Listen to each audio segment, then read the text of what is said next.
Olá, pessoal, vamos lá, boa noite. Pessoal, boa noite, vamos entrando. Kátia já está entrando aqui. Nossa convidada Val já está entrando aqui.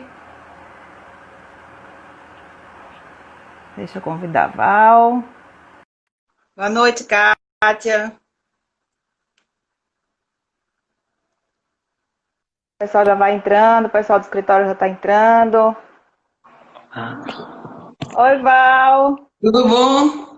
Tudo bem? Vou botar os fones aqui para não ficar com eco. Tá. Val é chique, eu já boto de fundo lá.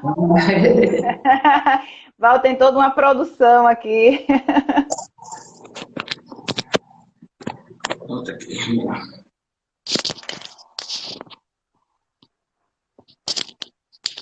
Pronto, tá me ouvindo bem? Tô ouvindo bem. Pronto, beleza. Vamos lá, Você né? tá ouvindo direitinho, não tem eco não, né? Tá tudo bem aí. Não, tá tudo ok aqui. Pronto, Deixa eu pegar aqui. ótimo. Depois vou aprender com você esses fundos aí que você faz das suas lives. Ah, sim. Você É já tá porque... profissional. Não, eu já tô tarimbada, né? É porque aqui, eu fiz um escritório aqui em casa, depois da pandemia, né? Fiz um escritório mesmo, porque... Com tudo, É? porque... assim, só vou pro trabalho, que a gente começou a ir pro trabalho por escala, e no escritório eu não vou de jeito nenhum, aí pronto. Eu já não ia, né, É. antes. Também me adaptei. Em casa também fiz um escritório e a gente vai tocando, né? Até retornar ao normal. Mas vamos lá, Val. Primeiro, eu queria agradecer demais você ter aceitado o nosso convite para estar aqui na live. Eu acompanho muitas das lives que você faz. Não acompanho todas porque é impossível, porque a Val faz 500 lives por dia. A gente vai até monitorar o tempo aqui, que eu sei que você tem uma outra aqui depois da nossa, né? É verdade. Mas a gente vai. Quero agradecer demais por você estar aqui. Eu sei que esse tema, você é uma especialista nesse tema, no ativismo tanto da violência contra a mulher, quanto no ativismo da mulher negra. Enfim, a gente vai conversar hoje sobre violência contra a mulher. E eu queria que você. Eu queria deixar para que você se apresentasse. Quem é Ah, Valdilene, né? Porque eu já conheço bastante de você, mas os nossos convidados, quem está nos ouvindo, quer conhecer sobre a nossa convidada de hoje. Fale aí, Val, um pouco sobre você, suas atividades. bom, vamos lá. Bem, eu sou Valdilene Oliveira Martins, eu sou advogada, atuo no âmbito civil e no âmbito criminal. No âmbito civil, eu atuo em causas de família, né? E no âmbito criminal, eu atuo na assistência jurídica de mulheres em situação de violência doméstica e familiar pelos artigos 27 e 28 da Lei Maria da Penha. E eu também faço parte de vários coletivos. Eu faço parte do coletivo Advogadas do Brasil, faço parte do coletivo Mulheres Pretas no Poder. Deixa eu pegar esse mouse aqui que está longe de mim.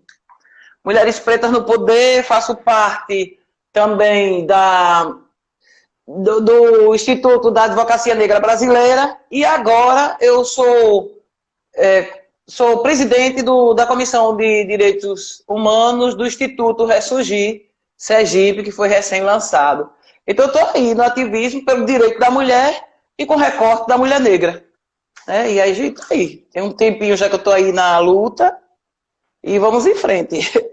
Com todas as Maravilha. dificuldades, né? Que são muitas, eu Deixa eu sei que fechar não são aqui. poucas as dificuldades. Consegui fechar aqui. Ah, pronto. São sempre muitas, porque, infelizmente, as causas relativas aos direitos da mulher na nossa sociedade não são vistas como deveriam ser. Né? Tanto falta de interesse mesmo, assim, tanto a população, a sociedade não tem essa consciência, como nós temos também um problema de interesse, né? Interesse, interesse político, interesse das gestões, né, de perceber que quando se trabalha em políticas públicas de combate e enfrentamento à violência doméstica contra a mulher, não é despesa, é investimento. Você está investindo na saúde da família, né, numa qualidade de vida melhor e, consequentemente, numa economia literal para o país. Né, porque esse tema que a gente vai falar hoje deixa bem claro o prejuízo que o Brasil tem anualmente por conta da violência doméstica. É uma... Eu separei alguns dados aqui para a gente discutir, Val, muito interessantes, porque eu acho que as pessoas realmente, como você falou, a gente não tem muita conscientização, a gente não tem muita informação, e quando tem, eu acho que a gente não trata esses dados e esses fatos de forma como deveria tratar, politicamente, economicamente falando. Mas Exato. antes da gente entrar nessas questões, nesses dados especificamente, eu queria que você apresentasse um pouco para quem está nos ouvindo, os dados da violência doméstica, da violência contra a mulher no Brasil hoje. Né? A gente sabe que o Brasil está ranqueado, aí, infelizmente, num ranking negativo de violência contra a mulher, no quinto lugar, exatamente. O Brasil está no quinto lugar dos países que mais mata mulheres pelo simples fato de serem mulheres. O Brasil, no país da gente, 70% das mulheres assassinadas são assassinadas em decorrência das relações afetivas e familiares. Aí você faz, que afeto é esse, que família é essa, que torna o lugar, a casa, o lugar mais perigoso para uma mulher morar, para uma mulher viver. Então, assim, na pandemia agora, os índices de denúncias subiram demais em todos os lugares, em algum momento parou, diminuiu, por conta da dificuldade de denunciar, não foi porque deixou de ter, né, por conta da dificuldade, e continua sempre assim. Quer dizer, eu questiono a civilidade do povo brasileiro. Que povo, que civilidade é essa que nós temos? Onde quase, são 88% dos casos de abuso sexual em crianças até 13 anos são praticadas pelos familiares. Né? Um dos índices maiores são dos pais, os pais biológicos, os pais. Né? Que civilização é essa? Que homem civilizado é esse? Que acredita que pelo fato de uma mulher não querer conviver mais com ele, ou de uma mulher não querer se relacionar com ele, ele tem direito de vida e morte sobre ela. Que civilidade tem um pai que acredita que pode praticar um estupro corretivo numa filha porque descobriu que ela é homossexual ou bissexual, alguma coisa diferente do convencionado. Então, assim, se você chegar no Google e acessar inconformado com o fim do relacionamento, você acha milhares de feminicídios, de casos de feminicídios. E cada um mais bizarro do que o outro, inclusive que levam filhos juntos. Né? Que levam filhos juntos. Então, é da gente questionar, meu Deus, eu ouso dizer, todos esses dados que nós temos, todos esses dados que são apresentados, eles estão aquém da realidade, muito aquém da realidade, muito. E às vezes dizem assim, tal estado tem mais violência doméstica, tal estado tem menos violência doméstica. E a gente sabe que o estado que trabalhar melhor é o que vai ter um índice maior de violência doméstica.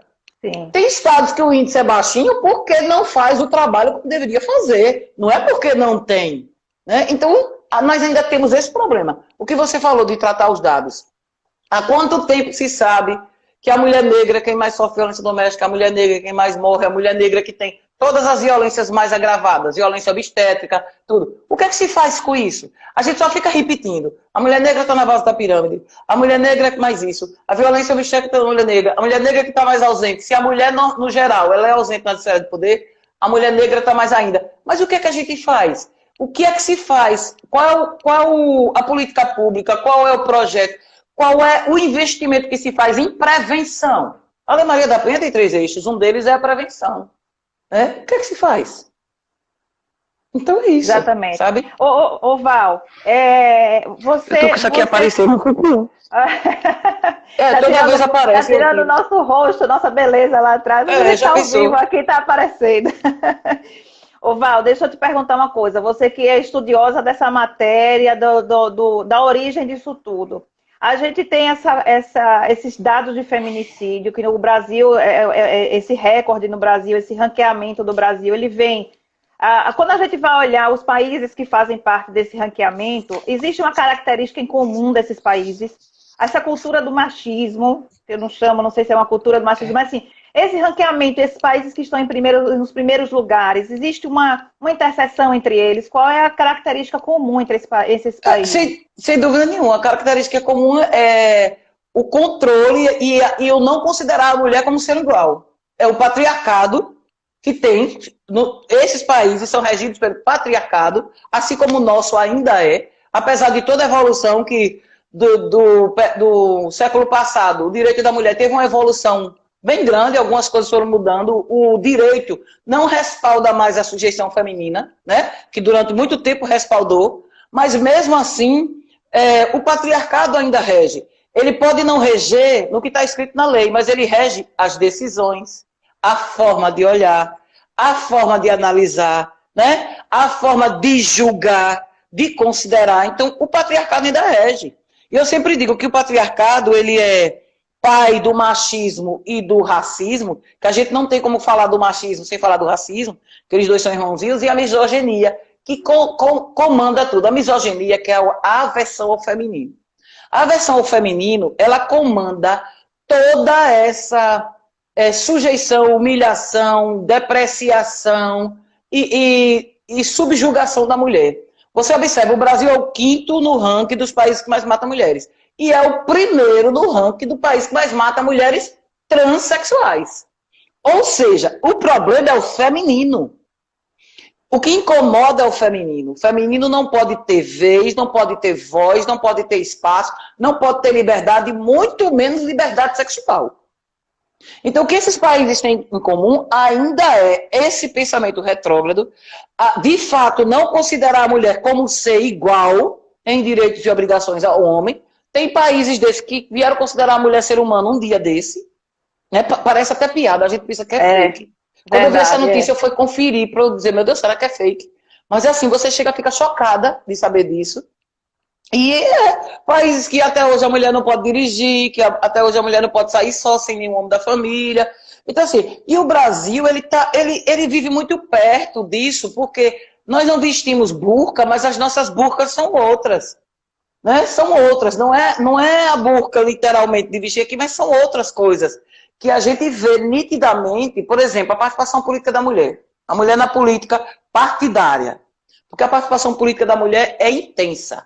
A gente se acorda e dorme fazendo política, porque o povo não entende que política é uma coisa muito mais ampla do que a política partidária. Exato. Né?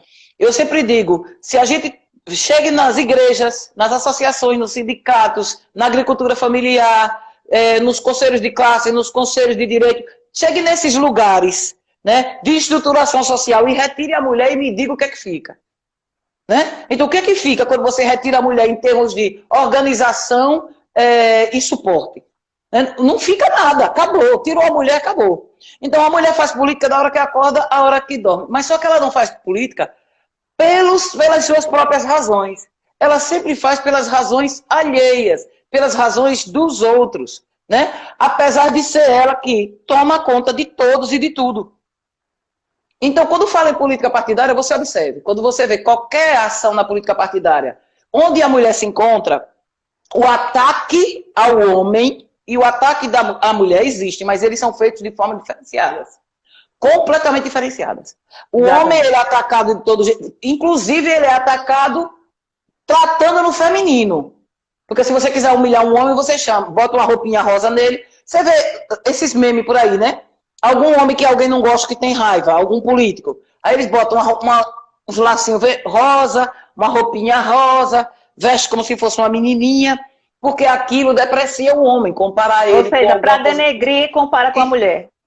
Para depreciar a pessoa, eles comparam com a mulher porque o sentido e o entendimento das pessoas é que a mulher é inferior. Tanto é que assim, esse cara bate, não entendeu assim, você está batendo igual a mulher, você corre igual a mulher, você, né, tudo que é inferior é comparado, chora igual a uma mulher, né? Então assim, na nossa cultura a misoginia é fortíssima, até entre nós mesmos, porque a gente repete sem perceber. A gente repete essas coisas sem perceber. Porque a gente repete o que a gente foi ensinada, na verdade. Às vezes a gente fala coisas que a gente nem percebe que está falando, uma coisa que traz um preconceito, que traz uma palavra pesada. E em relação a isso, eu já ia comentar, a gente precisa, na verdade, educar as nossas crianças. Eu não sei se principalmente os meninos, né? Eu acho que a gente precisa ter uma modificação de pensamento já lá na escola. E aí eu vou fazer um comparativo de direito ambiental, né? Hoje as escolas se preocupam muito, e é muito importante na questão ambiental. Eu, quando era criança, não tinha aula de educação ambiental, de economizar água, de saber que eu não posso jogar um plástico no Sim. chão, que não pode poluir a água. E hoje os meus filhos têm aula de educação ambiental e eles sabem o que é que eles podem e o que não pode ser feito para poder termos sustentabilidade, né, do mundo, para poder a gente viver melhor. Eu acho que em relação a esses preconceitos todos, mas aqui especificamente a gente falando da mulher, igualmente a gente precisa que as escolas tenham essa conscientização, tanto quanto dentro da família.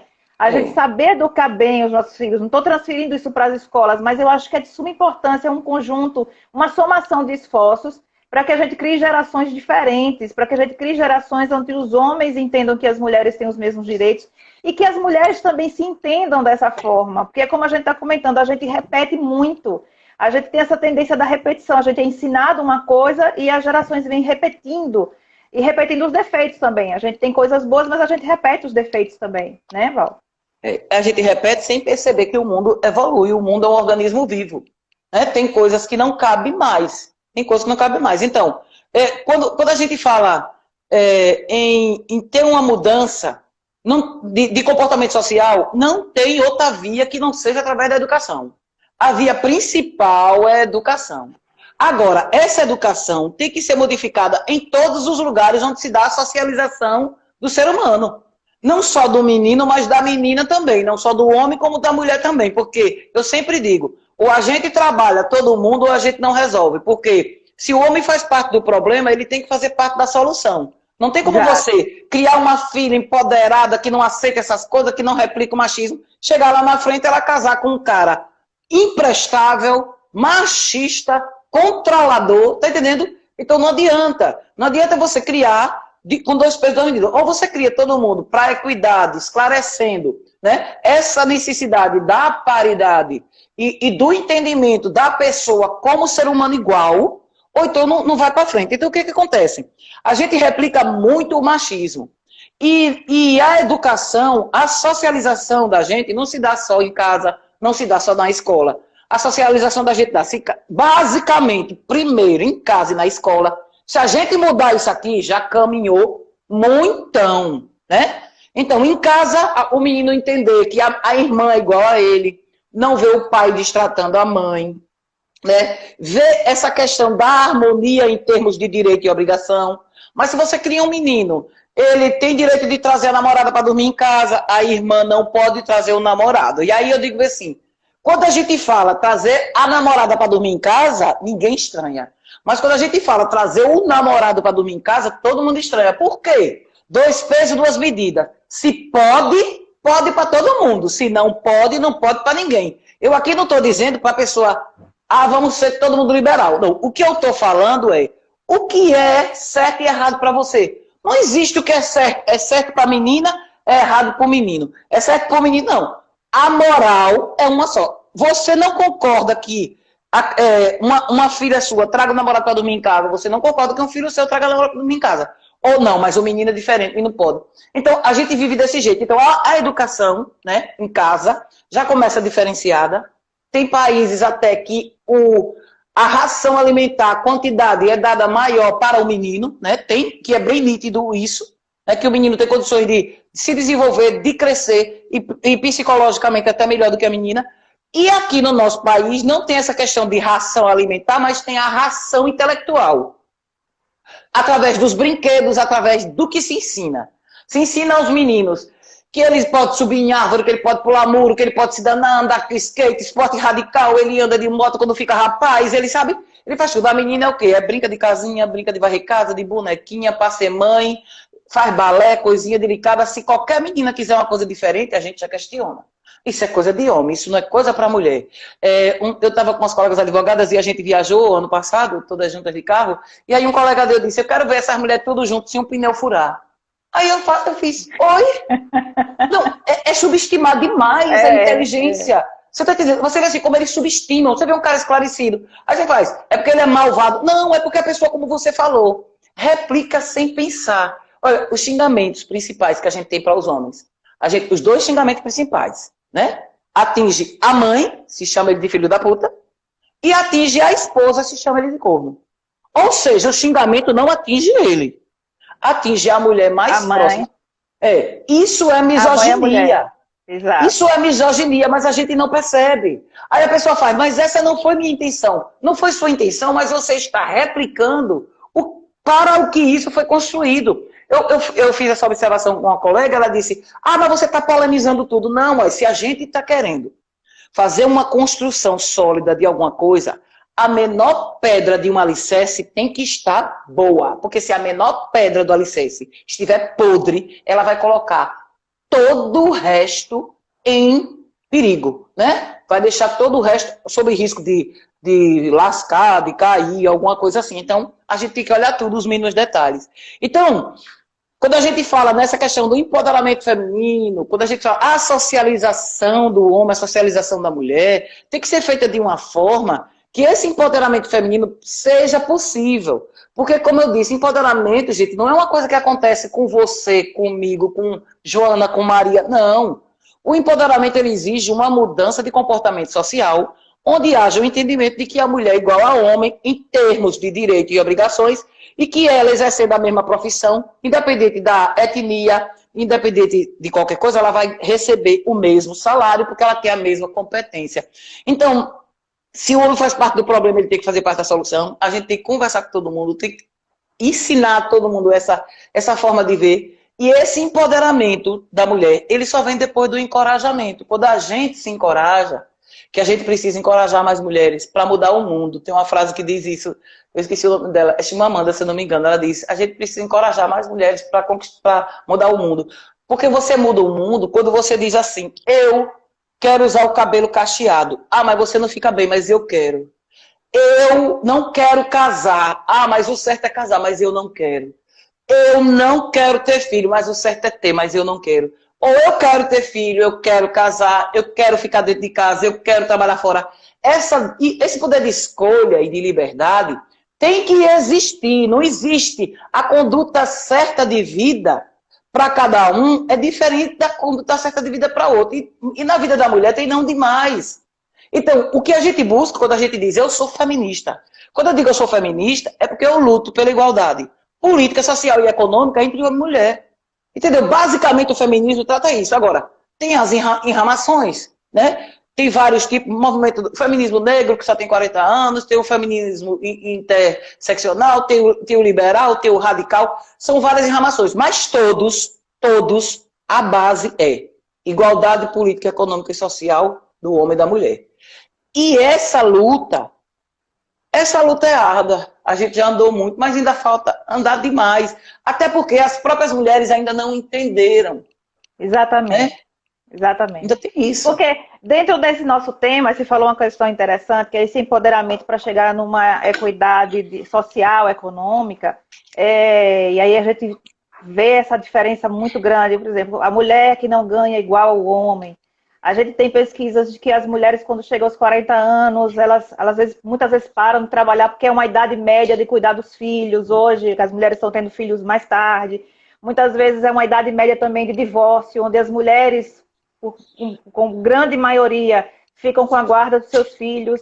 E aí elas são não trocadas por mulheres mais jovens. Exatamente. Né? E aí nessa fase estão cuidando dos filhos, não tem tanto tempo para estar podendo fazer outros cursos, se especializando, cuida do trabalho, cuida dos filhos. Então, é um momento em que elas estão tem que equilibrar várias coisas ao mesmo tempo. E a gente tem uma obrigação, né, Val, de sempre provar que a gente é muito melhor. Ou seja, a gente tem um nível muito bom, mas a gente tem que estar sempre provando que a gente é muito melhor. Então, o impacto disso social e econômico, que as pessoas precisam perceber o quanto um país deixa de se desenvolver bem por conta desse impacto que é muito carregado em cima da mulher. Talvez as pessoas ainda não enxergaram tão bem isso, e precisa também haver uma conscientização. A partir do momento em que você deixa uma boa parcela da sociedade, afinal de contas nós somos maioria, e você deixa uma boa parcela da sociedade economicamente ativa, inteligente, tão capaz quanto todas as outras pessoas, e você não impulsiona essas pessoas pelo simples fato de elas serem mulheres. Então, repara, o que você falou aí, a maternidade é linda e endeusada em nossa sociedade. A sociedade patriarcal só dá valor à mulher pela maternidade. Se a mulher não teve filho, quando você vê uma pessoa endeusando uma mulher pela maternidade, essa pessoa é machista. Porque a maternidade não nos define, não deve nos definir. Porque independente de sermos mães ou não, nós somos mulheres, cidadãs de direito e obrigação. A maternidade é uma coisa que deve ser opção e não compulsória, não compulsoriedade. A maternidade e o casamento não podem ser compulsórios. Né? Por isso que tem tanta mãe aí que não é adepta à maternidade. Tanta mulher que é empurrada para a maternidade como se fosse obrigação. Se você passar, por exemplo, vamos dizer que hoje você encontra seus colegas de faculdade de Direito, ou que hoje você encontra quem você estudou no ensino médio. A primeira coisa que as pessoas perguntam é, e aí, casou? Tem filho? Ninguém pergunta assim, você está bem, você está feliz, como é que está a sua vida, como é que está a sua saúde? Não, você casou, tem filho, acabou. Se você é feliz ou não, Exatamente. não importa, não interessa. Principalmente quando é mulher, não interessa. Porque o homem, ele sempre tem a oportunidade de reconstituir a vida sempre, a hora que ele quiser. É só ele casar com uma mulher mais jovem, né, que possa ter aqueles filhos dele pronto. E por isso que a nossa sociedade acredita que a mulher, quando ela chega numa certa idade, ela é inservível, porque só vem a mulher como reprodutora ou como objeto sexual. Então ela passou daquela idade que eles chamam, né, de atraente a mulher. Quando você fala de cabelo branco, aí o homem fica tão lindo de cabelo branco, tão lindo grisalho, a gente não tem direito de envelhecer. A gente não tem direito de aparecer com cabelo branco. Eu estava vendo até uma matéria sobre Glória Pires, que ela está deixando o cabelo branco. Aí a pessoa diz, vige, uma aparência de desleixada. Aí você faz, por que você acha que uma mulher que deixa o cabelo dela natural tem aparência de desleixada?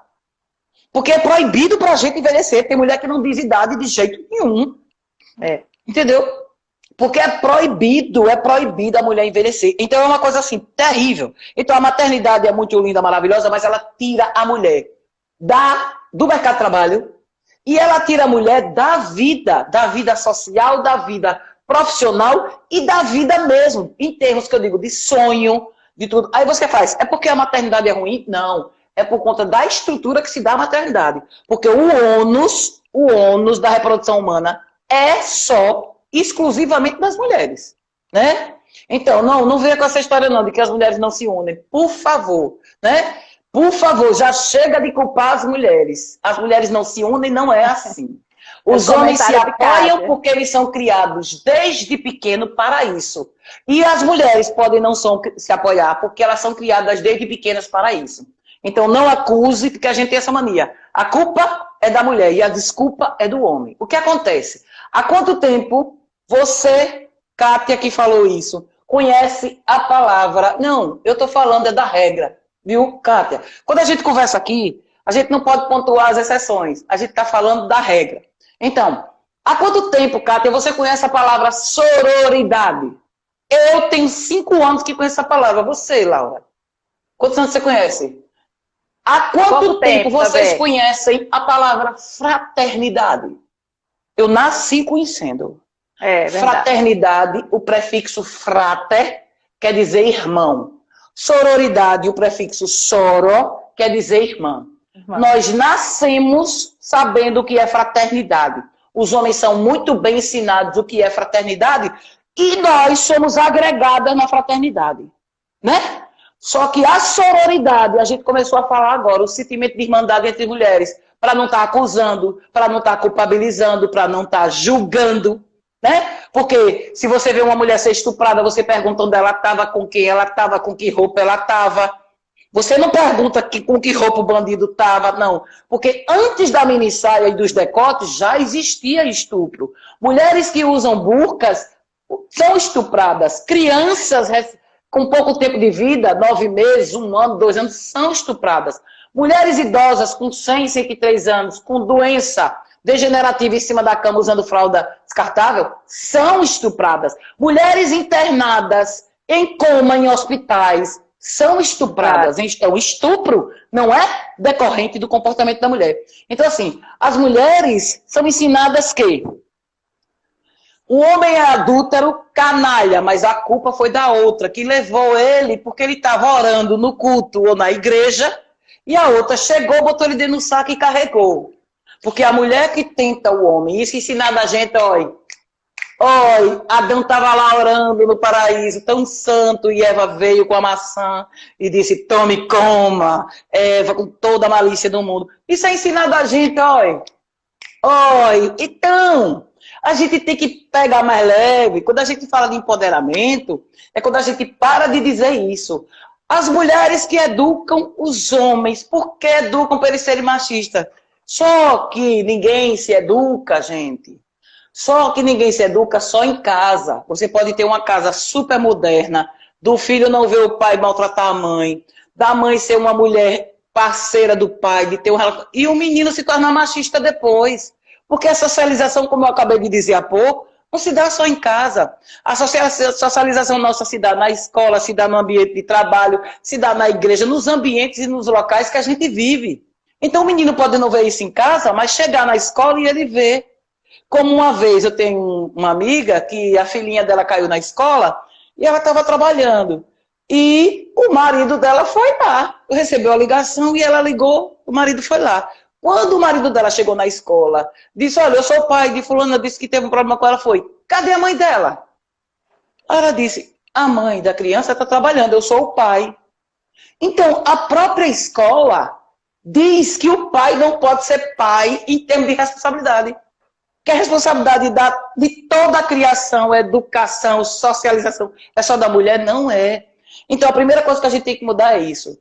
As mulheres não são machistas, elas replicam o machismo porque elas são ensinadas a isso. E aí, quando você diz assim, qual é a diferença de ser machista e de replicar?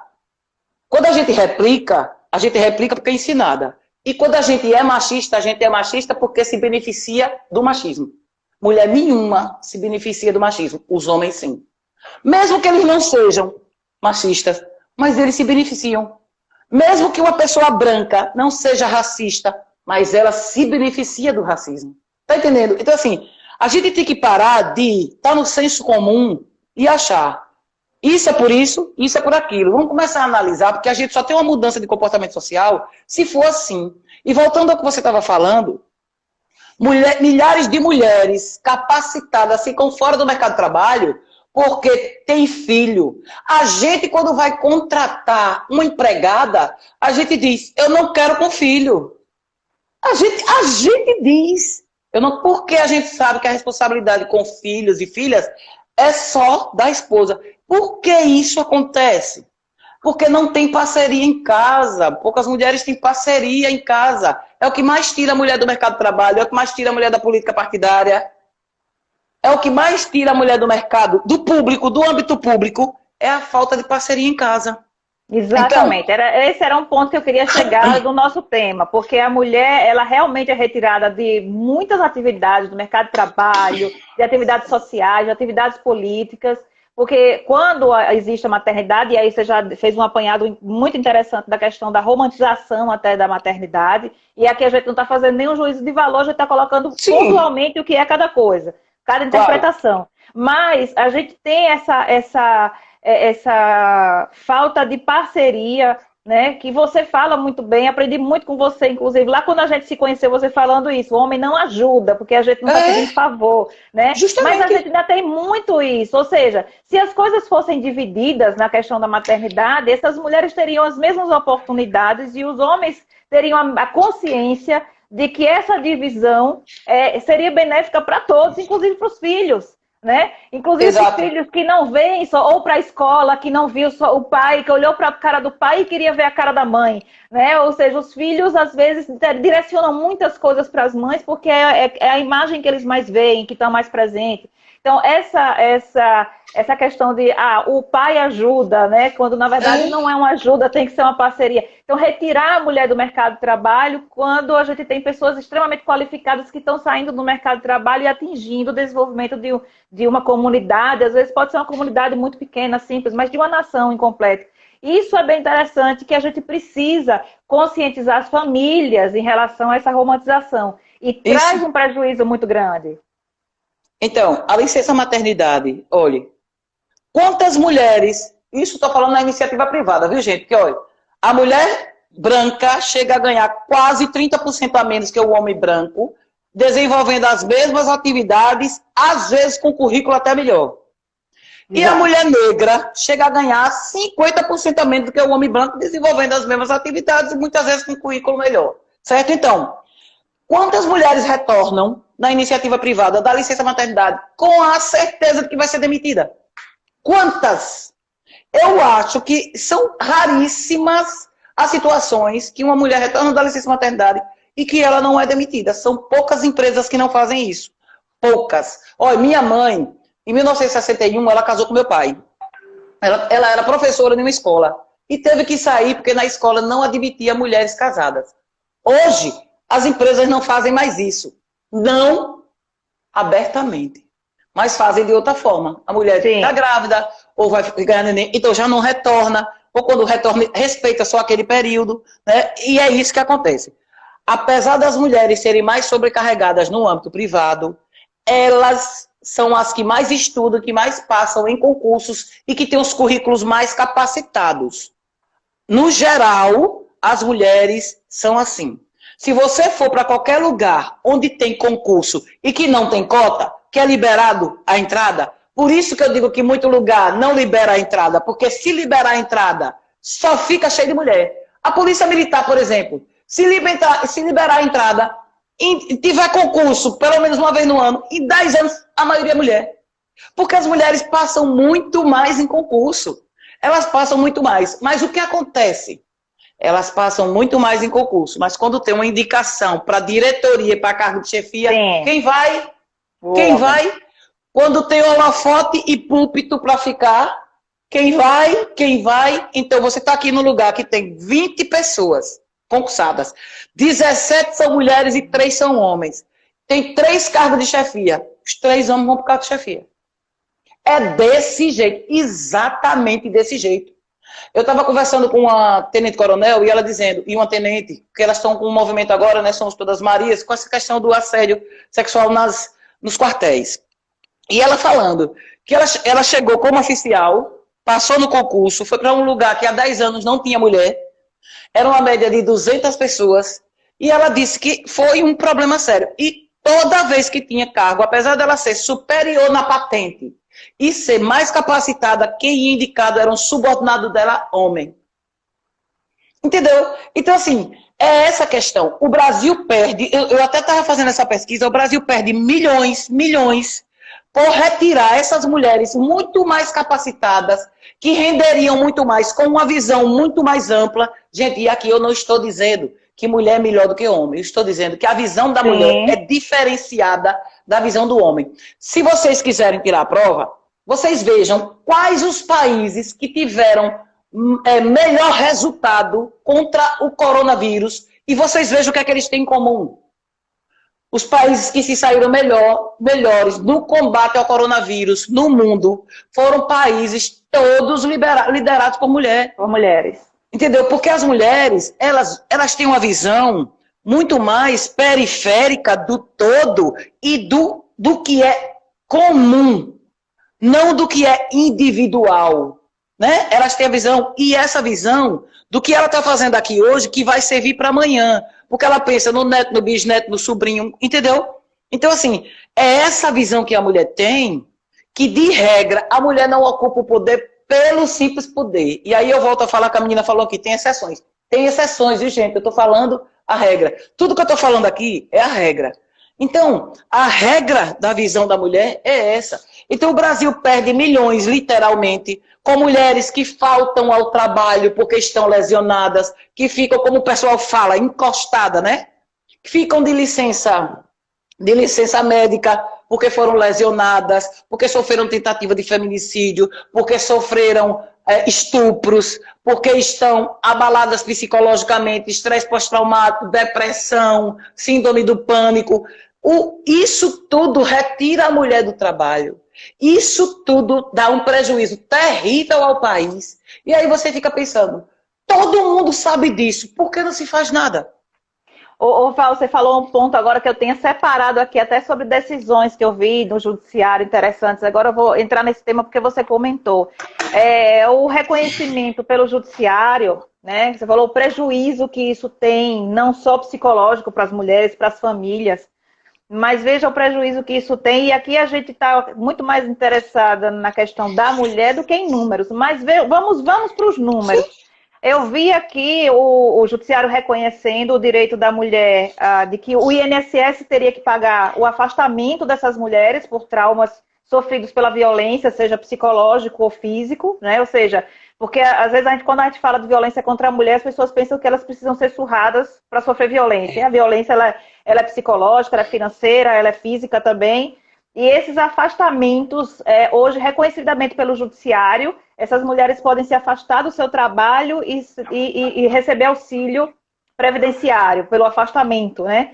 E, consequência disso também, durante o período do afastamento, ter a manutenção do seu trabalho, que é importante, porque, como você falou, essas mulheres voltariam a ter essa estabilidade, retornariam para o trabalho. Será que o empregador vai ter essa mulher de volta no trabalho? Então, veja a consequência de tudo isso. Além do trauma que uma mulher dessa sofre, porque é um trauma muito grande, e às vezes incapacita para qualquer atividade, seja laboral ou até da socialização dessa mulher, de novo, né? De conviver com outros homens, de conviver com a família, com seus filhos, de retornar ao trabalho. Então, veja como a gente tem ainda o ônus de arcar com... como eu falei, aqui a gente não está dando importância a números, eu estou trazendo números porque faz parte do nosso tema. Da gente ainda estar invocando auxílio doença para as mulheres afastadas, e essa quantidade é enorme, né? E o empregador também tem essa consciência de que essas mulheres têm direito ao retorno do seu trabalho para ter a continuidade da sua vida, né? Então, veja que consequência é isso. Só que isso não acontece na realidade. Olha, Sim. A lei está aí, a lei... Olha, eu trabalho na linha de frente, direto. Uma coisa é quem está lá nos gabinetes. Jamais deveria fazer as coisas sem consultar quem trabalha na linha de frente, quem está ali atendendo as pessoas. Porque assim, olha, a mulher, o emprego dela é mantido se ela for concursada. Se ela for concursada, ela pode ser transferida. Se ela for, por exemplo, uma funcionária estadual, ela pode ser transferida para um município, ela pode ser transferida para outro estado, se ela for uma funcionária federal. Isso se consegue através da lei. Mas a regra não são mulheres, não são mulheres concursadas. A regra não são mulheres concursadas. Então, assim, muita dificuldade com relação a isso, porque o que acontece... Vou explicar a você o que acontece na prática. Uma mulher que sofre violência doméstica e que, vamos dizer, que ela é afastada do trabalho, quando ela retorna, ela é demitida. Demitida, exatamente. Se for funcionária da iniciativa privada. Uhum. E mesmo que ela não se afaste, eu vou dizer a você o que acontece. Se no trabalho dela descobrirem que ela está sob medida protetiva, ela é demitida. Eu já tive três clientes demitidas pelo simples fato dos chefes descobrirem que ela estava sob medida protetiva. Uma foi assim, ela estava sob medida protetiva e o cara foi lá no trabalho dela. E aí a gente foi conversar para pedir as imagens, né? Porque para provar que ele estava lá, porque quando a polícia chegou ele não estava mais. E aí o que aconteceu? Aí teve que dizer, né, que ele tinha descumprido a medida protetiva, que ela estava sob medida protetiva e tudo. E o gerente não quis ceder as imagens. Olha, você vê, daí você já vê. Ele não quis ceder as imagens. E aí o delegado pediu e as imagens foram. E o que foi que ele fez? Demorou um mês e meio, ele demitiu essa moça. Certo? Outra trabalhava num salão de beleza, ela era manicure. Ela estava lá, sob medida protetiva. E as colegas sabiam, ninguém queria andar com ela. O salão fechava a tal hora, elas tinham o hábito de sair todas juntas para ir para o ponto do ônibus. As colegas deixaram de andar com ela. Ao invés de dizer, não, nós vamos com você, assim, como se fosse um apoio para proteger. Você está entendendo? Não. Ficavam com medo, achando que iam ser atingidas também, se caso o cara viesse. Então, aí deixaram de andar com ela, Aí a pessoa pode dizer, sim, mas a pessoa fica com medo. Medo todo mundo tem. Só que a pessoa tem que entender que isso não é certo, né? E que se ela com elas corre o risco, imagine ela sozinha. Né? Imagina ela sozinha. É a questão da gente entender aquilo chamado de empatia, sabe? A gente entender o que é empatia. E a gente que não se comove com a dor do outro, né? Quem não se comove com a dor do outro não devia nem existir. Me desculpe, sabe? Mas é a verdade. Quando a dor do outro não lhe afeta, Entendeu? Você não deveria nem existir. Então, o outro trabalhava no salão de beleza. E quando foi um dia, esse ex-marido dela ficou do outro lado da rua, só olhando para o lado do salão, só olhando para o lado do salão. Só de ver isso, a patroa dela demitiu. Demitiu. Então, assim, a pessoa não chega para dizer, você está precisando de ajuda, vamos ver o que é que a gente faz, vamos aqui. Você pode pagar advogado? Não pode não. Vamos aqui da defensoria, vamos aqui conversar com alguém, deixa eu ver se eu encontro alguém para lhe ajudar. Não, se exploda. Então, se aquela mulher trabalhando, ela está passando por toda a dificuldade, imagine ela desempregada. Imagine essa mulher desempregada. Então, assim, as pessoas são muito cruéis, as pessoas não estão ligando. E uma coisa que eu observo, os gestores, as gestoras, principalmente municipais, que no meu ponto de vista as eleições mais importantes são as eleições municipais. Porque a gente vive na cidade. A gente tinha que ter um nível altíssimo de vereança, a gente tinha que ter um nível altíssimo na prefeitura, sabe? A gente deveria se preocupar muito com isso. Muito, mas pelo que o que a gente vê é o contrário. Né? Ter o máximo de mulheres possível, nos representando política partidariamente, porque essa história de dizer, mas não é toda mulher. Não, a gente não pode votar em qualquer mulher, porque pode ter mulher que não representa. Sim, e os homens? Por mais empático que os homens sejam, gente, com a causa da violência de gênero, da violência contra a mulher, no momento de decisão, a pauta mais urgente é a que corta a carne da pessoa. Violência de gênero não corta a carne dos homens. Vocês estão entendendo? Apesar do problema ser de todos e de todas nós, não corta a carne deles. Então, o problema mais urgente sempre vai ser o que afeta a eles. Então, a gente tem que encher as câmaras de mulheres, as prefeituras de mulheres, depois a gente escolhe. As que não deram certo, a gente tira. E tem uma questão, né, Val? Eu aprendi muito também com você e com suas colegas, nossos colegas, na verdade, do ativismo feminino, dessa causa da mulher, da violência contra a mulher, é o seguinte. E com a maturidade eu fui percebendo isso também. A gente só consegue resolver determinadas questões com pessoas que estão inseridas nessas questões. Então, eu acho que eu não posso falar de preconceito, de questão racial, como Val fala de questão racial.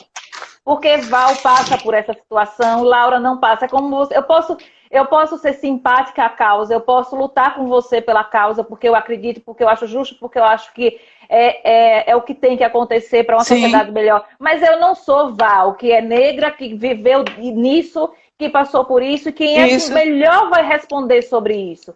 Então, eu acho que a gente, políticas para pessoas pretas precisam ser feitas por pessoas pretas e precisam ser representantes pretos. Políticas de mulheres precisam ser feitas por mulheres, então a gente precisa de representantes mulheres. Políticas de pessoas com deficiência, eu acho que precisam ser feitas por pessoas com deficiência. Eu nunca vou sentir a sua dor. Então, ninguém melhor para estar lá fazendo políticas públicas relacionadas a determinadas questões do que pessoas que passam por essas questões. Não estamos excluindo as outras pessoas. Não, porque é isso que eu queria falar agora. Exato. Não é uma questão de exclusão, mas é uma questão de especialidade, vamos dizer assim. Pessoas que entendam e que vão saber defender bem a causa. Eu acho que é mais ou menos isso que a gente precisa compreender nessa questão política. Que fique claro que todo mundo tem lugar de fala. Exato. Olha, essa história de dizer, não, homem não pode falar de violência contra a mulher. Pode sim. Pode, deve. Quando ele chega e reconhece que os homens são os potencializadores de violência na sociedade. Ele pode não ser, mas ele reconhece que os homens são, no geral. Porque quando a gente fala do geral e da regra. Uma mulher branca pode falar de racismo? Sim, ela pode estar inserida num debate de racismo a partir do momento que ela reconhece que tem privilégios pelo fato da cor dela ser branca. Exatamente. Ela pode... Então, o lugar de fala, gente, todo mundo tem. Só muda o lugar de acordo com quem é a pessoa. Eu sou uma pessoa que eu não tenho deficiência, sou uma pessoa que não tem deficiência. Eu posso falar sobre alguma política? Posso, mas eu não posso tomar a pauta para mim. Eu posso falar sempre junto, com, depois, né? Que aquela pessoa que sabe o que é chamar um Uber, e quando o Uber para, que vê que é uma pessoa cadeirante, vai embora. Exato. Eu nunca sofri isso. E eu posso dizer assim, eu deduzo o que você sentiu. Eu deduzo. Eu não sei o estrago que aquilo faz no psicológico daquela mulher. Né? A gente faz palestra, a gente faz uma opção de coisa e a gente esquece dos recursos para quem não ouve, para quem não enxerga. Exato. A gente luta pelos direitos humanos e a gente esquece. Olha, teve o lançamento do Instituto, né, do Ressurgir, que eu sou presidente da Comissão de Direitos Humanos, e na véspera, eu trabalho a pauta de direitos humanos há quanto tempo? Eu me lembrei que eu não tinha chamado a pessoa que interpreta de Libras. Libras. Então, foi aquele corre-corre, foi o quê? Por quê? Aí é quando eu entro para explicar a vocês. Tem muitos homens que trabalham pela pauta, que lutam, que tem projeto, que tem lei. Mas a pauta que foi mais urgente no meu corre-corre não foi essa, porque ela não corta a minha carne. Vocês estão entendendo? Eu não estou dizendo que a pessoa é ruim, que a pessoa é má, que tem que excluir a pessoa. Não, foi porque eu quis propositadamente. Não vou chamar o professor de Libras. Não, eu esqueci. Se eu fosse uma pessoa que não ouve ou que não fala, eu teria esquecido? De forma alguma. Então, aí 11 horas da noite, mulher, eu dei tanto telefonema, minha gente, pelo amor de Deus, agoniada. Aí achei um professor, pronto, no outro dia de manhã ele foi, estava lá. Porque é isso que eu falo, quando a gente fala dos homens, né, eles apoiam, olha, o seu Marcos mesmo aqui de Aracaju. Seu Marcos, ele trouxe essa lei, né, de ensinar nas escolas as diretrizes básicas da Lei Maria da Penha. Um vereador é homem, certo? Uma lei ótima, maravilhosa. Então, assim, tem muitos homens que trabalham. Eu fiz um projeto, não sei se você viu, né? Agora é com eles. Foram 20, foram 17 homens falando dessa pauta. Tem homens trabalhando nessa pauta? Tem. Mas nós precisamos que a dona, como é que eu digo? A protagonista da pauta. A pauta é de todo mundo, mas nós somos as protagonistas, nós precisamos estar à frente. Ô Val, a gente já está chegando no finalzinho da nossa live. Eu ainda tenho um monte de coisa para perguntar. Isso aqui dá live para umas 3 horas. Mas eu queria que você falasse, já que você estava falando do Ressurgir, do Instituto Ressurgir, eu queria que você falasse, terminando aqui nossa live, sobre o Instituto. Laura, aperte esse ao vivo aí, veja quantos minutos faltam. Esse ao vivo aí, toque nele. Estamos em 52. Pronto, então tem 8 minutos, vamos lá. Olha, rapidinho. Tem a outra live, né? Então eu estou controlando aqui pra gente. Mas rapidinho eu vou contar a vocês. Bom, o Instituto Ressurgir, ele é sobretudo uma materialização de um sonho. Eu sempre pensei em criar alguma coisa mais efetiva, que tivesse mais força do que o meu trabalho, né, para ajudar essas mulheres. Eu sempre trabalhei com isso. Desde pequena, eu sempre tive essa questão de justiceira. Sabe, na escola, quando tinha uma pessoa que os outros faziam bullying, que mexiam e tudo, eu ia lá, defendia, brigava. Um dia desse eu encontrei com um colega que estudou comigo no Jardim Branca de Neve. A gente tinha 6 anos quando estudou junto. E ele era assim, ele sempre era muito fragilzinho, chorava, e os meninos brigavam com ele. Tinha um menino lá que pegava a merenda dele, carregava, e eu pegava esse menino, eu batia, eu defendia ele. Então, assim, eu sempre fui assim. Sempre, quando eu me lembro que eu, adolescente, eu tinha colega casado, dizia, mulher, você vai aguentar isso, você vai tolerar isso. Eu não sabia nada, assim, em termos técnicos, como eu sei hoje, né? Sem contar que eu vivia em casa, eu via minha mãe sofrer, todo tipo de violência que você pensar. E eu sempre achava assim, isso não pode, isso está errado, eu nunca vou deixar isso acontecer comigo, eu sempre vou ajudar alguma mulher. Eu sempre pensava, só não sabia como. E aí, à medida que você vai crescendo e tudo, aí as coisas vão acontecendo, né? E aí eu comecei a usar a advocacia como essa forma, e eu sempre pensei, eu tenho que criar esse instituto, tem que ser uma pessoa jurídica, uma coisa, aí depois a gente vai procurar a sede, vai procurar ajuda, pegar projetos para ter dinheiro, né? E o meu sonho era que esse instituto fosse com o nome da minha mãe, e eu pensava muito em fazer essa homenagem a ela em vida. Eu não acredito em homenagem pós-morte, sabe?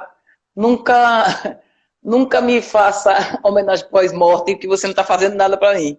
Então, assim, eu sempre pensei nisso. E ela mora aqui comigo, ela tem 81 anos. Então, o nome do instituto é Professora Lieta Oliveira Azevedo. E, assim, também conhecido como Ressurgir, porque é um nome fantasia.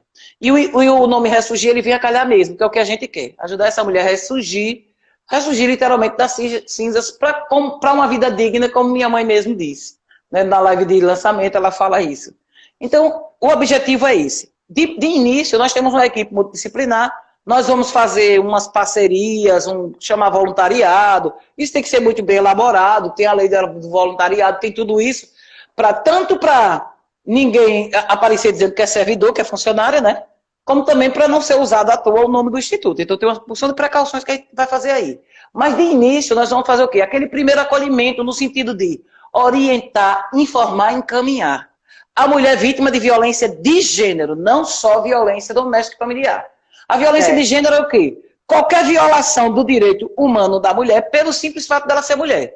É o assédio sexual, é a importunação sexual, é o estupro. Então qualquer mulher que tem um problema desse, ela pode procurar o Instituto. Nós estamos aí nas redes sociais, tem site, tem Instagram, tem Face, tem WhatsApp. Todas as informações estão aí. Se você procurar Ressurgir Sergipe, já acha facinho, facinho. E aí, no site a gente tem a opção de informação, tem texto informativo, tem cartilha, tem vídeos, tem uma porção de coisa que vai ajudar quem está buscando ajuda. E aí a gente vai fazer esse acompanhamento, dizer o que a mulher vai fazer. Nós não vamos assim, eu vou pegar a causa e advogar. Não, não é isso. Nós vamos fazer esse encaminhamento, né? Primeiro informar que ela tem que ter, se for o caso de violência doméstica. Se for o caso de violência doméstica, que ela tem direito a procurar assistência jurídica, psicológica e social, e aí a gente vai encaminhar para a rede. É isso que o Instituto vai fazer. Esse acolhimento primeiro para a mulher que ela fica geralmente perdida e não sabe o que fazer. E aí a gente está nas redes e conto com todo mundo aí, para as parcerias e para ajudar. Que maravilha, Val, que maravilha. Eu te dou os parabéns mais uma vez, porque realmente eu sei de sua luta, que é grande. Eu aprendi muita coisa com você lá, desde que a gente se conheceu lá atrás. Eu tinha pouco conhecimento de muitas coisas, e hoje eu considero que eu tenho algum conhecimento, sei que tenho muito mais a conhecer, mas assim, você foi uma pessoa que me inseriu em muita coisa em relação ao direito da mulher. Foi, com certeza, e eu falo isso para muita gente. É sério mesmo. E parabéns, viu? Parabéns pelo Instituto, sucesso, pode contar com a gente, o que a gente puder apoiar e ajudar. Eu acho uma pauta extremamente importante, é uma questão que a gente vai ter que passar por gerações aí para a gente superar muitos desafios.